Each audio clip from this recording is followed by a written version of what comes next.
Le chemin de terre battue qui longeait les champs de lavande n'avait pas de nom sur les cartes, parce que les cartes ne s'occupaient pas des endroits où le monde semblait avoir oublié de passer.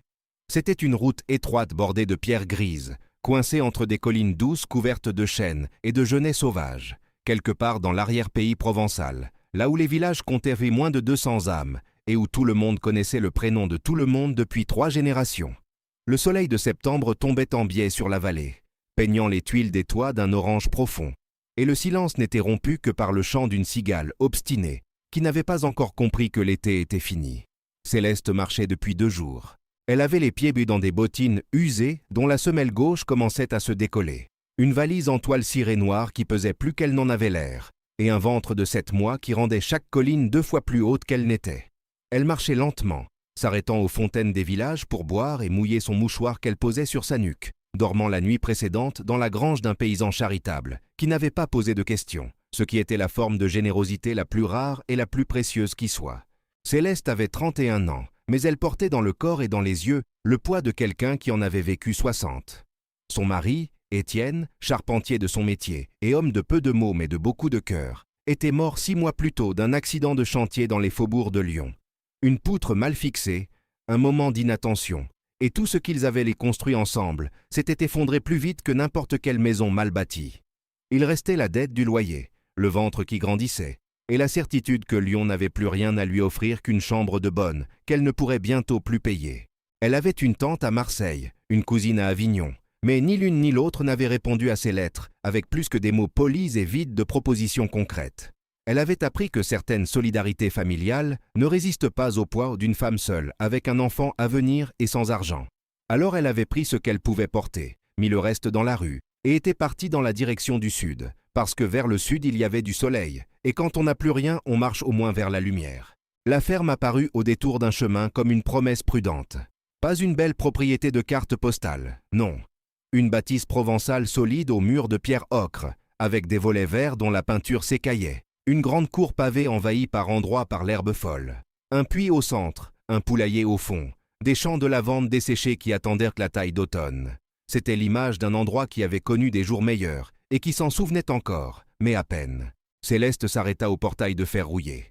Elle posa sa valise un instant, redressa le dos autant que son ventre le permettait, et regarda la maison avec l'œil de quelqu'un qui a appris à voir les maisons comme des êtres vivants. Celle-là respirait, mais difficilement. Les fenêtres du rez-de-chaussée avaient les volets mi-clos comme des paupières lourdes. La cour n'avait pas été balayée depuis longtemps. Le linge qui séchait sur le fil, 3 chemises d'homme et 2 paires de chaussettes, était resté là trop longtemps, raidi par le soleil. Elle entendit l'homme avant de le voir. Une toux sèche, brève, celle de quelqu'un qui ne veut pas tousser mais qui n'a pas le choix. Puis des pas sur les pavés, le raclement d'une chaise qu'on traîne. Et il apparut sous le porche, grand, les épaules larges d'un homme habitué à porter des choses lourdes. La barbe de plusieurs jours, les mains rougeâtres et abîmées que l'on reconnaît immédiatement chez ceux qui travaillent la terre. Il portait un tablier de cuisine taché. Et cette incongruité, cet homme manifestement fait pour les champs avec un tablier noué autour de la taille, disait tout ce qu'il y avait à savoir sur la situation de cette maison. Il s'appelait Henri Armand, 44 ans. Fermier depuis l'enfance, fils et petit-fils de fermier, attaché à cette terre de la même façon qu'on est attaché à un membre de son propre corps. Sa femme, Marguerite, était morte 18 mois plus tôt d'une pneumonie attrapée en février, dans ce froid humide de la Provence hivernale, qui surprend toujours ceux qui croient que le midi est toujours chaud.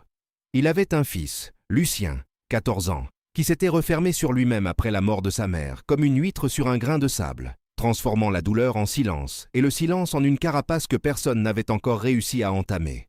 Et il avait la ferme, les champs, les bêtes, et une maison qui se défaisait doucement parce qu'une maison sans femme, dans ce pays et à cette époque, c'était un bateau sans gouvernail, et Henri était trop épuisé pour jouer tous les rôles à la fois. Il regarda Céleste avec la méfiance tranquille des hommes du Sud, cette méfiance qui n'est pas de la malveillance, mais de la prudence, l'instinct de celui qui a déjà vu trop de choses pour accorder sa confiance facilement. Son regard s'arrêta une fraction de seconde sur le ventre, puis remonta vers le visage. Le visage de Céleste ne demandait rien, ce qui était peut-être la chose la plus désarmante qu'il ait vue depuis longtemps. Elle demanda d'une voix posée si elle pouvait avoir un verre d'eau, qu'elle reprenait la route et qu'elle ne voulait pas déranger. Henri dit qu'il y avait de l'eau au puits et qu'elle pouvait se servir. Il ne rentra pas dans la maison, mais il ne repartit pas non plus.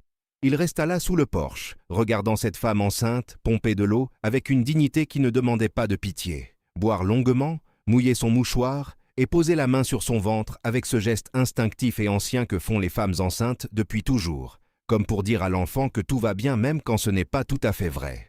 C'est alors que Céleste remarqua la maison de l'intérieur, à travers la porte ouverte. La cuisine visible depuis la cour, la vaisselle empilée sans avoir été lavée, la table couverte de papiers et d'outils qui n'avaient rien à faire là. Le sol en tomate rouge terni sous une couche de poussière. Elle but encore une gorgée. Et puis, sans vraiment l'avoir planifié, les mots sortirent avec la simplicité des choses nécessaires. « Si monsieur me permet de rester, je peux nettoyer la maison. » Henri la regarda comme si elle venait de parler dans une langue qu'il ne connaissait pas tout à fait. Elle continua, parce que le silence n'était pas un refus. Elle dit qu'elle n'avait pas d'argent ni d'endroit où aller ce soir, qu'elle n'était pas femme à quémander la charité, qu'elle savait tenir une maison, cuisiner, faire le jardin, soigner les bêtes, et qu'elle travaillait correctement même dans l'état où elle était. Elle dit qu'elle s'arrêterait de travailler quand l'enfant serait là, quelques semaines peut-être, et qu'ensuite elle reprendrait. Elle dit tout cela sans baisser les yeux, ni chercher à apitoyer, parce que Céleste avait appris très jeune que la pitié des autres est un outil fragile et peu fiable. Henri resta silencieux un long moment. Il regarda ses mains. Il regarda la cour. Il regarda le linge raidi sur le fil qu'il avait oublié de rentrer depuis 3 jours. Il dit qu'il n'avait pas d'argent pour payer un salaire. Elle dit qu'elle ne demandait pas de salaire, seulement un toit et de quoi manger. Il dit qu'il fallait qu'il réfléchisse. Elle dit qu'elle attendrait au portail, qu'il pouvait prendre le temps qu'il voulait. Ce fut cette réponse-là qui le décida, sans qu'il sache très bien pourquoi. Pas la proposition de travail, pas le ventre, pas les bottines usées. Ce fut l'absence de pression, la femme qui attendait au portail sans supplier, qui lui fit hocher la tête et dire que la chambre du fond était libre et qu'elle pouvait entrer. Les premiers jours furent étranges et silencieux comme une trêve entre 2 batailles, dont on ne sait pas encore si elles auront lieu. Céleste s'attaqua à la maison avec la méthodologie de quelqu'un qui a beaucoup de travail et peu de temps à perdre. Elle commença par la cuisine, parce que la cuisine est le cœur d'une maison, et qu'un cœur qui ne bat pas correctement empoisonne tout le reste. Elle lava la vaisselle, récura les casseroles noircies, frotta les tomates jusqu'à retrouver leur rouge d'origine sous la poussière, remit de l'ordre dans le garde-manger où s'entassèrent pêle-mêle des conserves sans étiquette, de la farine qui avait pris l'humidité et des légumes oubliés qui commençaient à rendre l'âme. Elle fit l'inventaire de ce qui était utilisable et de ce qui ne l'était pas, avec le calme minutieux d'une femme habituée à faire beaucoup avec peu. Le soir du premier jour, quand Henri rentra des champs avec Lucien, ils trouvèrent bébé la cuisine propre et une soupe de légumes qui mijotait sur le fourneau. Une vraie soupe, pas l'eau chaude avec quelques morceaux de pommes de terre qu'Henri préparait depuis des semaines. Une soupe qui avait du corps, de la couleur, qui sentait le thym et l'ail, et quelque chose de chaud qu'on ne sait pas nommer, mais qu'on reconnaît immédiatement comme l'odeur d'un endroit où quelqu'un prend soin des autres. Henri s'arrêta dans l'embrasure de la porte et regarda la cuisine avec une expression que Céleste ne sut pas tout de suite déchiffrer. Lucien, lui, ne dit rien. Il s'assit à sa place habituelle, regarda la soupe dans l'assiette que Céleste avait servie sans cérémonie, et mangea. Il mangea tout, sans commentaire, sans regard vers la femme inconnue, sans aucun signe que quoi que ce soit avait changé. Mais il mangea tout, et Céleste avait appris à lire les silences. Henri dit que la soupe était bonne. C'était peu, mais c'était Henri. Lucien ne dit rien. C'était Lucien. Le garçon était le véritable mystère de cette maison. 14 ans, grand pour son âge, les yeux sombres de sa mère selon la photographie au mur du couloir, il se déplaçait dans la ferme comme une ombre qui aurait décidé de prendre forme humaine uniquement par nécessité. Il faisait sa part de travail, aidait son père au champ le matin avant l'école, rentrait l'après-midi, faisait ses devoirs, mangeait, dormait. Personne ne pouvait lui reprocher de ne pas s'acquitter de ses obligations. Mais il le faisait avec une absence complète, une façon d'être présent dans l'espace sans vraiment y habiter, qui était plus difficile à supporter qu'une colère franche. Il ne s'opposa pas à Céleste. Il ne lui parla pas non plus. Il la traversait du regard comme si elle était une fenêtre, pas une personne. Céleste ne força rien. Elle avait assez de son propre deuil pour comprendre celui des autres, sans avoir besoin qu'on le lui explique. Elle maintint ses distances, fit son travail, prit ses repas avec eux sans chercher la conversation, et laissa le temps faire ce que les mots ne pouvaient ou pas faire. La maison se transforma en quelques semaines avec cette constance tranquille qu'ont les choses qui changent vraiment, sans bruit et sans spectacle. Les volets furent un peu décollés de leur peinture ancienne et repeints d'un vert franc. La cour fut désherbée et balayée. Le jardin potager à l'abandon derrière la maison envahi de mauvaises herbes au point qu'on ne devinait plus qu'il avait été potager, retrouva ses rangées avec des plants de saison que Céleste négocia auprès d'une voisine en échange d'une heure de couture. Les poules se remirent à pondre régulièrement parce qu'elles avaient maintenant de la nourriture à heure fixe. Et la maison se mit à sentir la cire, le pain, le romarin, ces odeurs simples et profondes qui sont le langage des maisons heureuses. Henri observait tout cela avec un mélange de gratitude et de malaise qu'il n'aurait pas su démêler. Il rentrait du travail et trouvait le dîner prêt, le linge plié, la maison en ordre et ressentait quelque chose qui ressemblait à du soulagement, mais qui était teinté d'une culpabilité sourde, comme si accepter que quelqu'un prenne soin de ce dont il n'avait pas su prendre soin lui-même était une forme de faiblesse qu'un homme de sa sorte ne devrait pas s'autoriser. Ils commencèrent à parler davantage pendant les repas. D'abord des choses pratiques, l'état du jardin, le prix de la lavande à la coopérative, ce qu'il faudrait réparer avant l'hiver. Puis des sujets qui n'avaient pas d'utilité particulière, mais qui remplissèrent le silence de quelque chose de vivant. Henri lui parla des champs, de la lavande dont la culture était plus complexe qu'elle n'y paraissait, des hivers durs dans cette vallée que le vent du nord traversait sans pitié. Céleste écoutait avec une attention sincère, posait des questions qui montraient qu'elle avait compris ce qu'il disait, et Henri se découvrait à expliquer des choses avec une patience qu'il ne se connaissait pas, presque surpris lui-même de parler aussi facilement. Ce qu'aucun des deux n'abordait, c'était ce qui flottait au-dessus de la table comme une fumée sans source. L'enfant à venir, le père de l'enfant mort, Marguerite dans sa photographie au couloir. Deux deuils dans une même maison, deux absences qui pesaient différemment mais qui pesaient. C'est le voisin, Marcel Fontaine, qui vint déranger l'équilibre fragile que cette maison était en train de trouver. Marcel était propriétaire de terres adjacentes, homme d'une 60aine d'années au visage taillé dans le même granit que les murs de sa ferme, conseiller municipal et, à ce titre, convaincu que les affaires privées de ses voisins relevaient de sa juridiction naturelle. Il arriva un dimanche matin avec sa femme Hortense et leur belle-fille Paulette, officiellement pour apporter un pot de miel de leur ruche, officieusement pour inspecter la situation et rapporter ce qu'il aurait vu à qui voudrait l'entendre. Céleste leur offrit du café et des biscuits qu'elle avait préparés le matin même. Hortense fit le tour de la cuisine du regard avec la précision professionnelle d'une femme qui juge une maison en 40 secondes. Paulette regarda Céleste et son ventre avec cette expression mi-compatissante, mi-inquisitrice, que savent prendre les femmes de village devant une situation qui sort de l'ordinaire. Marcel but son café en silence, en regardant Henri avec l'air de quelqu'un qui prépare un discours. Il le prononça dans la cour, à voix basse, quand les femmes furent dans la cuisine, mais pas assez basse pour que Céleste, qui n'avait pas bougé, ne puisse pas entendre à travers la fenêtre entr'ouverte. Il dit qu'il ne voulait pas se mêler de ce qui ne le regardait pas, ce qui était le préambule habituel de ceux qui sont sur le point de faire exactement ça. Il dit que les gens du village jaspinaient, que certains trouvaient la situation inconvenante, une femme seule et enceinte, installée chez un veuf, sans que personne sache d'où elle venait, ni qui elle était. Il dit que ça faisait jaser, que ça risquait de nuire à la réputation d'Henri, et que si Henri avait besoin d'aide pour la maison, il y avait des femmes du village qui auraient pu venir quelques heures par semaine, sans créer ce genre de complications. Henri écouta tout cela sans changer d'expression. Puis il dit, d'une voix très égale, que Céleste faisait son travail, qu'il n'avait de compte à rendre à personne, et que le café était servi si Marcel voulait en reprendre une tasse.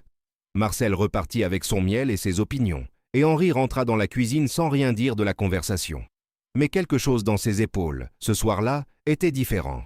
Une raideur nouvelle, une façon de se taire qui n'était pas son silence habituel, mais le silence de quelqu'un qui pense à quelque chose qu'il n'est pas encore prêt à formuler. Céleste, elle, pensa à la conversation entendue par la fenêtre et sentit quelque chose se contracter dans sa poitrine. Non pas de la peur, mais cette sensation familière de la précarité, ce rappel que l'endroit où elle était n'était pas vraiment le sien, que tout cela pouvait s'arrêter sur une décision d'un homme qu'elle connaissait depuis 3 semaines, que le monde extérieur avait ses lois silencieuses et qu'une femme dans sa situation en était la première victime. Ce soir-là, longtemps après que la maison fut endormie, elle sortit s'asseoir sur le banc de pierre dans la cour, sous les étoiles claires de la Provence de septembre. Elle posa les mains sur son ventre et parla à l'enfant, à voix très basse, comme elle le faisait souvent quand elle pensait que personne ne l'entendait. Elle lui dit que tout allait bien, que cet endroit était beau, que le ciel ici avait des étoiles qu'elle n'avait pas vues à Lyon, et que peu importait ce qui arriverait, elle lui trouverait un endroit dans le monde où être chez eux. Elle ne savait pas que Lucien était assis dans l'ombre du porche depuis 25 minutes, incapable de dormir comme souvent, et qu'il entendait chaque mot. Le lendemain matin, le garçon était à la table de la cuisine avant tout le monde, ce qui n'était pas dans ses habitudes. Quand Céleste entra pour préparer le petit déjeuner, il leva les yeux de son cahier de devoirs et dit, sans préambule, et sans la regarder tout à fait, que sa mère mettait toujours une branche de romarin dans l'eau de nettoyage des tomates, que ça les faisait briller mieux. Céleste s'arrêta. Elle le regarda. Il avait déjà baissé les yeux sur son cahier. Elle dit merci, qu'elle essaierait. Ce fut tout. Mais dans cette maison, dans ce silence, ces 2 phrases valaient un discours. La nuit difficile arriva 3 semaines plus tard, sans prévenir, comme arrivent toujours les choses importantes. Céleste se réveilla à 2 heures du matin, avec des douleurs qui n'étaient pas encore le travail, mais qui l'annonçaient, ce que les sages-femmes appellent les contractions préparatoires, et ce que les femmes qui ont porté un enfant reconnaissent comme le signe que le corps commence à se préparer pour quelque chose d'immense. Elle se leva, mit de l'eau à chauffer, et essaya de rester calme, parce que c'était encore trop tôt. L'enfant ne devait pas arriver avant 6 semaines, et une naissance prématurée dans une ferme isolée de l'arrière-pays provençal était une chose sérieuse. Henri l'entendit se lever. Les vieilles maisons de pierre ont des planchers, qui ne gardent aucun secret. Il descendit en chemise de nuit, vit la lumière sous la porte de la cuisine, entra, et trouva Céleste debout près du fourneau, les 2 mains à plat sur la table, respirant lentement. Il ne posa pas de questions inutiles. Il remit du bois dans le fourneau, vérifia que l'eau chauffait, et s'assit à la table en face d'elle, sans dire qu'il allait chercher de l'aide, parce qu'il savait que le chemin jusqu'au village et le retour prendraient du temps, et qu'il ne voulait pas la laisser seule. Il dit seulement qu'il était là, et que si les douleurs s'intensifiaient, il partirait chercher la sage-femme, Madame Bonnet, qui habitait à 2 kilomètres et qui avait mis au monde la moitié du canton. Céleste hocha la tête et dit que pour l'instant ça allait, qu'elle pensait que c'était faux travail, que l'enfant n'était pas encore là. Ils restèrent ainsi pendant 1 heure, dans la cuisine éclairée par la lampe à pétrole, lui buvant du café, elle respirant doucement, les douleurs qui venaient par vagues et repartaient et sans s'installer vraiment. Et dans ce silence particulier de la nuit et de la douleur, quelque chose se passa entre ces 2 personnes qui ne se connaissaient pas encore vraiment et qui apprenaient l'une l'autre dans les circonstances les plus intimes qui soient. Henri parla de Marguerite. Il n'avait pas parlé d'elle depuis des mois, pas vraiment, pas avec les mots qui comptent. Il dit qu'elle aussi avait eu des nuits comme ça avant que Lucien arrive, qu'elle se levait et qu'il descendait et qu'il passait ces heures-là à parler de tout et de rien, que c'était des nuits qu'il avait aimées malgré tout, cette façon que la tante avait de suspendre le temps et d'obliger les gens à se voir vraiment. Céleste dit qu'Étienne ne supportait pas d'attendre, qu'il était du genre à vouloir que tout aille vite, que la tante lui était physiquement douloureuse et qu'elle avait appris à aimer ça chez lui même si parfois ça la rendait folle. Elle sourit en disant ça, d'un sourire qui n'était pas triste mais qui portait le poids de quelqu'un que le sourire regrettait. Henri la regarda et dit qu'elle avait du courage. Elle dit que ce n'était pas du courage, que c'était de la nécessité, et que la différence était importante parce que le courage, on peut choisir de ne pas l'avoir, mais la nécessité, elle, ne vous laisse pas le choix. Les douleurs s'apaisèrent vers 4 heures du matin. Céleste dit qu'elle allait essayer de dormir encore un peu. Henri dit qu'il laissait la porte de sa chambre ouverte, qu'elle n'avait qu'à appeler si quoi que ce soit changeait. Elle dit merci. Il dit de rien. Et ces mots simples, dans cette cuisine de pierre éclairée à la lampe, portèrent tout ce qu'aucun des 2 n'aurait su dire autrement. Ce fut Lucien qui changea en premier, à la façon dont changent les adolescents, soudainement et sans l'annoncer. Un matin, il descendit avec son cartable et trouva Céleste à genoux dans la cuisine, en train d'essayer d'atteindre le fond d'un placard bas, ce que son ventre rendait à la fois nécessaire et acrobatique. Sans un mot, il posa son cartable, s'accroupit, tendit le bras et récupéra ce qu'elle cherchait, un vieux faitout en fonte. Il le posa sur la table, récupéra son cartable et allait repartir quand Céleste dit merci. Lucien. C'était la première fois qu'elle prononçait son prénom. Il s'arrêta, se retourna à moitié, et dit que sa mère aimait ce faitout pour les daubes, que la fonte gardait la chaleur autrement que les casseroles ordinaires, et que si elle voulait faire une daube, il savait comment sa mère la faisait, qu'il pouvait lui expliquer si elle voulait. Céleste posa le faitout sur la table et dit qu'elle voulait bien. Oui, qu'une daube pour le dîner de dimanche serait une bonne idée.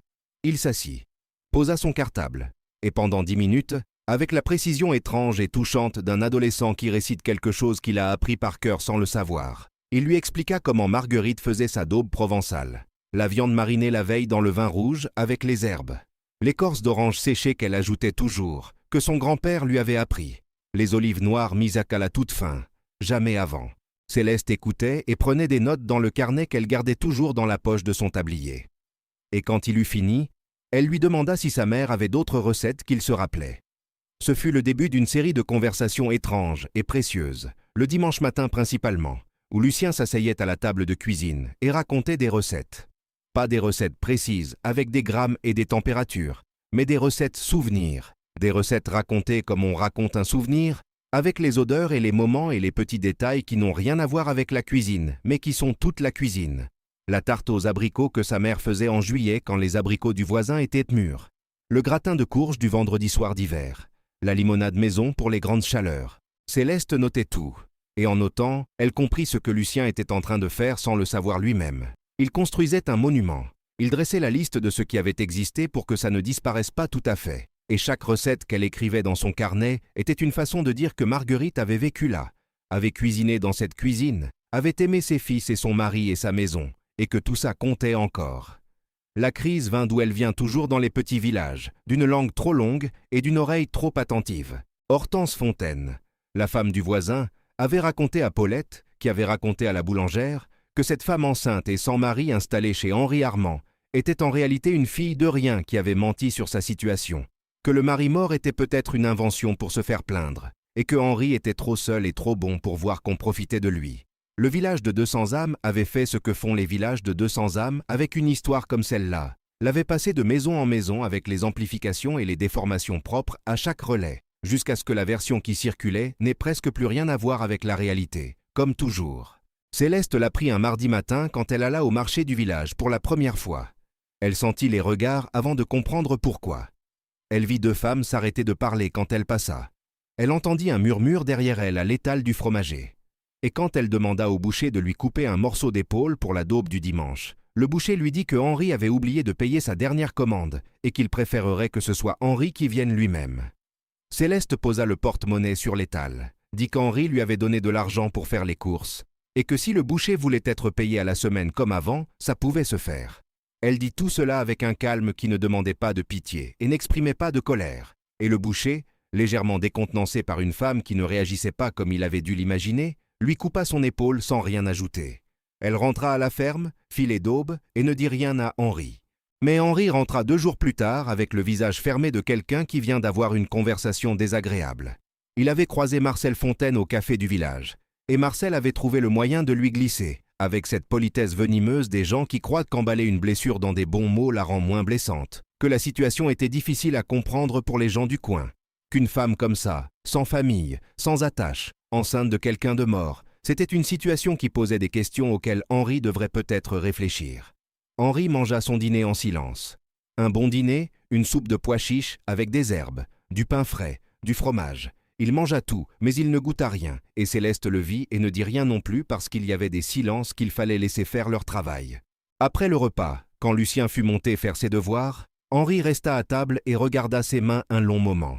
Puis il dit, sans lever les yeux, qu'il voulait lui dire quelque chose. Il dit qu'il avait entendu ce que les gens racontaient au village. Il dit qu'il s'en moquait pour lui-même, qu'il était assez vieux pour savoir ce que les commérages valaient, mais qu'il voulait qu'elle sache que cette maison était la sienne, tant qu'elle voulait y rester. Il dit ça gauchement, sans élégance, avec les hésitations d'un homme qui n'a pas l'habitude de parler de ces choses-là. Mais il le dit. Céleste leva les yeux et lui posa la question qui était dans sa gorge depuis des semaines. Elle lui demanda si parfois, quand il la regardait faire les choses dans cette maison, il voyait Marguerite à la place. Le silence qui suivit fut long. Henri regarda la photographie dans le couloir, visible de là où il était assis. Puis il regarda Céleste, et il dit, avec cette honnêteté brute des gens qui n'ont jamais appris à mentir confortablement, qu'au début, oui, peut-être, que la maison qui reprenait vie lui rappelait comment c'était avant, et que ça lui avait fait un effet étrange qu'il n'avait pas su nommer sur le moment. Mais qu'il avait compris assez vite que ce n'était pas Marguerite qu'il voyait, que Céleste était Céleste, que les deux n'avaient honte de rien de semblable, et que ce n'était pas parce qu'une maison recommençait à sentir le pain et le romarin qu'elle redevenait la même maison qu'avant. Il dit ça maladroitement, avec des mots qui n'étaient pas exactement ceux qu'il aurait voulu, mais ils étaient vrais, et la vérité maladroite vaut toujours mieux que le mensonge élégant. Céleste hocha la tête, et dit merci de lui avoir répondu. L'enfant naquit par un matin de novembre froid et lumineux. Ce fut Lucien qui alla chercher Madame Bonnet, la sage-femme, à l'aube, courant les 2 kilomètres sur le chemin gelé sans manteau parce qu'il était parti si vite qu'il avait oublié de le prendre. Ce fut Henri qui fit chauffer l'eau, qui prépara les linges, qui attendit dans la cuisine, en buvant un café après l'autre, avec la patience tendue de quelqu'un qui sait que ce qui se passe là est plus grand que lui et qu'il ne peut rien faire qu'attendre. Et ce fut Madame Bonnet, petite femme de 60 ans aux mains expertes et à la voix douce, qui mit au monde une petite fille avec des poumons parfaitement développés, malgré ses quelques semaines d'avance, et qui la posa sur la poitrine de Céleste en disant que l'enfant était belle et forte et qu'elle allait bien. Céleste appela la petite Margot. Quand Henri entra dans la chambre et vit Céleste avec l'enfant dans les bras, il resta dans l'embrasure de la porte une longue seconde, et quelque chose dans son visage se défit d'une façon que Lucien, qui le regardait depuis le couloir, ne lui avait pas vu depuis la mort de sa mère. Pas de la tristesse. L'inverse, quelque chose d'ouvert. Il s'approcha, regarda l'enfant, et dit seulement qu'elle était belle. Céleste dit qu'elle s'appelait Margot. Henri dit que c'était un beau nom. Ce fut Lucien, toujours dans le couloir, qui dit à voix basse, comme s'il parlait pour lui-même, que sa grand-mère s'appelait Margot aussi. Et Céleste leva les yeux vers lui, et lui sourit d'une façon qu'il ne lui avait pas vue, un sourire qui incluait quelque chose. Les semaines qui suivirent la naissance furent de celles qui modifient tous les équilibres, sans qu'on s'en aperçoive sur le moment. Lucien, sans qu'on le lui demande, commença à rentrer directement de l'école pour s'occuper de la petite pendant que Céleste se reposait. Il apprit à la tenir correctement, à reconnaître ses différents pleurs, à la faire manger à la cuillère quand l'âge vint. Il le faisait avec ce sérieux de l'adolescent qui fait quelque chose d'important et ne veut pas que ça se voie trop, mais qui le fait quand même parce que quelque chose à l'intérieur lui en dit la nécessité. Henri, lui, réorganisa le travail de la ferme pour être plus présent le soir. Pas pour une raison qu'il aurait formulée, mais parce que la maison avait maintenant quelque chose qu'elle n'avait pas eu depuis longtemps et qu'il ne voulait pas manquer. Un bruit de vie, un bruit de petit. Et Céleste, qui avait passé des mois à tenir cette maison sans savoir si elle avait le droit d'y être, commença imperceptiblement à s'y sentir chez elle. Pas parce qu'on le lui avait dit, parce que ça se construisait, soir après soir, repas après repas, dans chaque conversation ordinaire et chaque tâche partagée, avec la même lenteur têtue que les choses qui durent. Ce fut au marché de décembre, 3 semaines après la naissance de Margot, qu'Henri Armand fit la seule chose que Marcel Fontaine et Hortense et les 200 âmes du village n'attendèrent pas. Il était allé au village pour vendre des conserves et acheter des fournitures. Il était passé devant le café où Marcel et 3 autres hommes prenaient leur verre du matin. Et au lieu de continuer son chemin, il était entré, avait commandé un café et avait dit, debout au comptoir, d'une voix assez forte pour que tout le monde entende, ce qu'il avait à dire. Il dit que Céleste Renard était venue chez lui il y a 4 mois, avec rien d'autre que du courage et une valise, qu'elle avait tenu sa maison, soigné ses bêtes, nourri son fils, et fait pour cette ferme plus que n'importe qui du village n'avait songé à faire pendant les 18 mois où il avait essayé de tenir seul. Il dit que les gens qui avaient tant à dire sur la situation n'avaient même pas eu la politesse de venir frapper à sa porte avec une casserole ou une proposition d'aide à aucun moment de ces 18 mois, et que leur avis sur la façon dont il choisissait d'organiser sa vie n'avait donc pas grand poids. Il dit que si quelqu'un avait quelque chose à redire, ce serait à lui qu'il faudrait le dire en face, et non dans le dos d'une femme qui ne demandait qu'à vivre en paix. Il dit tout ça sans élever la voix, sans agressivité, avec la sécurité calme d'un homme qui a réfléchi et qui ne reviendra pas sur ce qu'il dit. Puis il paya son café et ressortit. Le village se tut pendant 2 jours, puis se remit à parler, comme toujours. Mais le ton avait changé. Certains avaient la décence de reconnaître, entre eux, qu'Henri n'avait pas complètement tort. Ce fut dans le jardin potager, par un après-midi de janvier où le soleil donnait assez de chaleur pour travailler dehors, qu'Henri dit à Céleste ce qu'il avait décidé pendant les semaines précédentes sans jamais trouver le moment de le dire. Il dit qu'il avait parlé au notaire du village, qu'il voulait régulariser la situation, lui donner un statut, que ce n'était pas normal qu'elle soit là sans rien de formel. Il dit que si elle le voulait, et uniquement si elle le voulait, il pensait qu'il pourrait se marier au printemps, que ce n'était pas une façon de la mettre sous pression, ni de lui demander quelque chose qu'elle ne voulait pas, que si elle préférait autre chose, un contrat de travail, un arrangement différent, il ferait ce qu'elle préférait, mais qu'il voulait qu'elle sache ce qu'il pensait. Il dit tout ça en regardant les rangs de légumes devant lui, les mains dans les poches de sa veste, comme si regarder Céleste en disant ces mots était une chose qui demandait plus de courage qu'il n'en avait en ce moment. Céleste posa ses gants de jardin. Elle le regarda un moment. Puis elle lui demanda si c'était parce que c'était commode, un arrangement qui faisait sens pour la ferme et pour les apparences, ou si c'était parce que c'était elle. Henri se retourna vers elle et dit, avec plus de précision qu'il n'en avait eu depuis longtemps, que ça n'avait rien à voir avec ce qui était commode, que ça n'avait rien à voir non plus avec Marguerite, ni avec le passé, que Céleste était Céleste, qu'elle était arrivée dans sa vie comme on n'attend plus que les choses arrivent, après un certain âge, sans prévenir et sans demander la permission, et que ce qu'il ressentait, il ne savait pas le nommer parfaitement, mais qu'il savait que ça comptait. Céleste mit du temps à répondre, pas parce qu'elle ne savait pas, mais parce que certaines réponses méritent le temps qu'on prend pour les formuler. Elle dit oui. Elle dit qu'elle avait besoin de savoir une seule chose d'abord, que Lucien était d'accord. Henri dit que Lucien lui avait lui-même dit, la veille au soir, que ce serait bien qu'elle reste. Et qu'un garçon de 14 ans qui dit spontanément une chose pareille, c'est plus qu'un accord, c'est une approbation. Céleste sourit. Et dans ce jardin de janvier, entre les rangs de choux et de poireaux, quelque chose se mit en place qui n'avait pas besoin d'être nommé tout de suite pour exister vraiment. Le mariage eut lieu en mars, quand les premiers amandiers fleurissaient, ces fleurs blanches légèrement rosées qui sont le signe que le printemps arrive, même si le froid n'a pas encore tout à fait renoncé. La cérémonie fut simple, à la mairie d'abord, puis à l'église, avec une dizaine de personnes seulement. Les voisins les plus proches, le père Augustin qui officiait depuis 30 ans dans ce village, et qui avait connu Henri enfant, Madame Bonnet la sage-femme en tant que témoin de Céleste, parce que Céleste n'avait pas de famille à convoquer. Lucien était là avec Margot dans les bras, et le bébé de 4 mois regardait le monde avec les yeux grands ouverts des enfants qui ont encore tout à voir pour la première fois. À un moment de la cérémonie, sans raison apparente, Margot tendit les bras vers Lucien et lui agrippa le pouce avec sa petite main.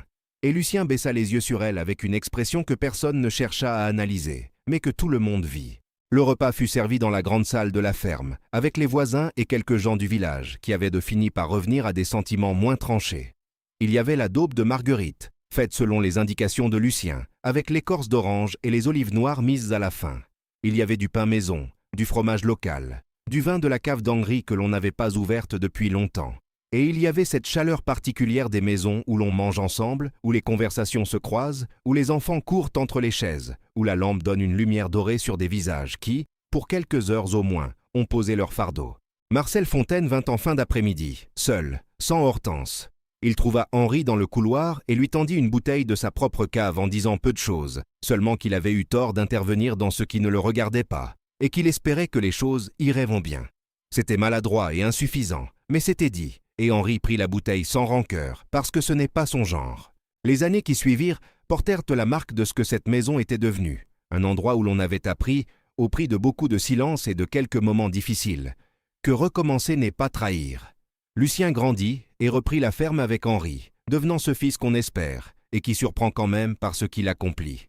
Margot grandit dans une maison où elle eut un grand frère sérieux et attentionné, un père qui parlait peu mais agissait juste, et une mère qui lui apprit que la dignité et la nécessité peuvent aller ensemble, que demander ce dont on a besoin n'est pas de la faiblesse à condition de le demander debout. La lavande reprit. La ferme prospéra doucement, sans bruit, comme prospéraient les choses solides. La maison ne ressemblait plus à ce qu'Henri avait laissé se défaire pendant 18 mois de deuil solitaire. Elle ressemblait à une maison habitée par des gens qui prenaient soin les uns des autres, ce qui est la seule façon pour une maison d'être vraiment vivante. Marguerite restait dans sa photographie au couloir, ni effacée ni oubliée. Céleste passa devant ce portrait pendant des années et finit par lui trouver ce qu'elle cherchait depuis le début, non pas un reproche ni une concurrente, mais quelque chose qui ressemblait à une compagnie tranquille, la présence de quelqu'un qui avait aimé cet endroit avant elle et qui ne lui en voulait pas de l'aimer à son tour. Bien des années plus tard, par un soir de septembre semblable à celui de son arrivée, Céleste et Henri étaient assis sur le banc de pierre dans la cour, regardant le soleil descendre derrière les collines et peindre le ciel de cet orange qui appartient seulement à la Provence et à l'heure particulière qui précède la nuit. Henri lui prit la main et lui demanda si elle se souvenait du premier soir. Elle dit qu'elle se souvenait de tout, du portail rouillé, du linge sur le fil, de l'homme avec le tablier de cuisine taché, et de sa propre peur, qu'elle n'avait montrée à personne mais qui était là, à chaque mot qu'elle prononçait ce soir-là. Henri dit que lui aussi il avait eu peur, qu'il avait eu peur d'ouvrir encore quelque chose qui pouvait se refermer, que les deuils font ça aux gens, ils rendent prudents au point de devenir imperméables, et qu'il avait failli dire non. Céleste sourit et dit que si elle l'avait su, elle aurait peut-être eu moins peur elle-même. Il dit que le courage parfois c'est juste 2 personnes qui ont peur en même temps et qui décident quand même d'ouvrir la porte. Dans la maison derrière eux, on entendait Margot mettre la table avec le bruit caractéristique des assiettes qu'on pose avec assurance sur la pierre, et la voix de Lucien qui lui disait quelque chose depuis la cour, et un rire. Céleste pensa à cette femme qu'elle avait été, marchant sur ce chemin de terre avec ses bottines qui se décollaient et son ventre de 7 mois et sa valise trop lourde, cherchant seulement un toit pour la nuit et trouvant, sans l'avoir prévu, sans l'avoir même espéré vraiment, tout ce que le mot maison peut contenir quand il est dit dans son sens le plus vrai. Et elle pensa que parfois Dieu, ou le hasard, ou simplement la façon dont les choses tombent, quand on marche assez longtemps, vous met exactement là où vous devez être. Pas dans le confort, pas dans la facilité, dans l'endroit qui a besoin de vous autant que vous avez besoin de lui. Elle serra la main d'Henri et dit que le dîner allait refroidir. Il se leva, lui tendit la main pour l'aider, et ils rentrèrent dans la maison ensemble, par la porte qu'elle avait franchie un soir de septembre, des années plus tôt, en demandant seulement la permission de rester pour nettoyer un peu. La maison était propre depuis longtemps, et c'était elle qui l'habitait.